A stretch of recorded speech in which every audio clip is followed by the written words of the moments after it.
Bonjour à toutes et à tous et bienvenue sur La Petite Fée. Aujourd'hui nous allons parler d'un produit, la pâte Fimo liquide. Alors, qu'est-ce que la pâte Fimo?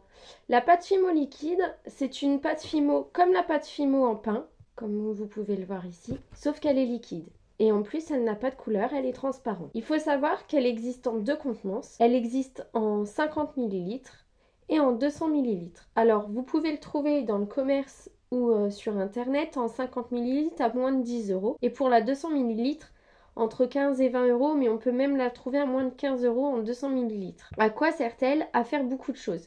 Moi, je connais déjà 4 techniques que l'on peut exécuter avec celle-ci. Il y a 2 techniques que je connais et que je vais pouvoir vous montrer déjà en petite impro. On y reviendra plus particulièrement dans une prochaine vidéo. Donc en fait, ça permet tout d'abord de faire des glaçages. Voilà. Pour faire comme le sucre par exemple caramélisé sur une pomme d'amour. On peut faire aussi tout ce qui est bonbons gélifiés. Alors là c'est des petits nounours, mais là j'en ai un violet. Voilà. Un vert. Très joli. Et un petit blanc normal. Voilà. Bon, bien sûr, en bonbons gélifiés, il existe n'importe quel bonbon gélifié, des œufs sur plat, des crocodiles, des petits cœurs. Voilà, place à votre imagination par la suite. Mais ça, on peut le faire avec cette pâte Fimo liquide, très simple d'utilisation, très facile. Et en plus de cela, vous pouvez aussi faire tout ce qui est coulis. Donc ça, c'est une des techniques que je ne connais pas et que je vais tester. Donc les coulis, en fait, on les achète, au lieu de les acheter tout prêts, pourquoi pas les faire soi-même, ça nous coûtera aussi un petit peu moins cher. Et en plus de ça, on peut en faire voilà, de toutes les couleurs.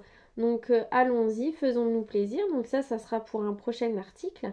Et aussi, il y a aussi une deuxième technique que je ne connais pas avec cette pâte Fimo liquide, qui est en fait du transfert d'image pour notamment tout ce qui est bijoux, pour faire comme les petits cabochons qu'on met sur les colliers, mais aussi pour faire transfert pour les bagues, etc. Donc voilà, pareil.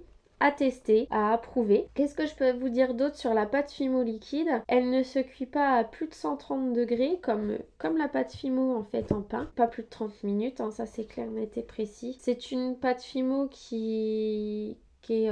voilà, je vais vous montrer sur un papier pour vous montrer si elle veut bien sortir, mais elle arrive. Voilà, vous voyez, c'est liquide. Une pâte très liquide qui se manie très très bien. Moi en tout cas j'ai aucun souci avec elle. J'en suis très très contente.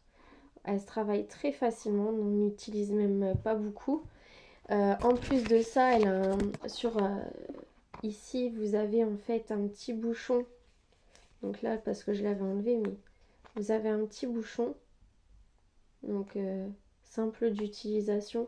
Quoi vous dire d'autre? Essayez-la. Moi, je vais faire des tutos pour faire par exemple une pomme d'amour ou des bonbons gélifiés pour la prochaine fois, afin de vous montrer comment on utilise et quelle est la simplicité de ce produit. Je vous dis à très bientôt pour de nouvelles aventures et profitez bien votre semaine.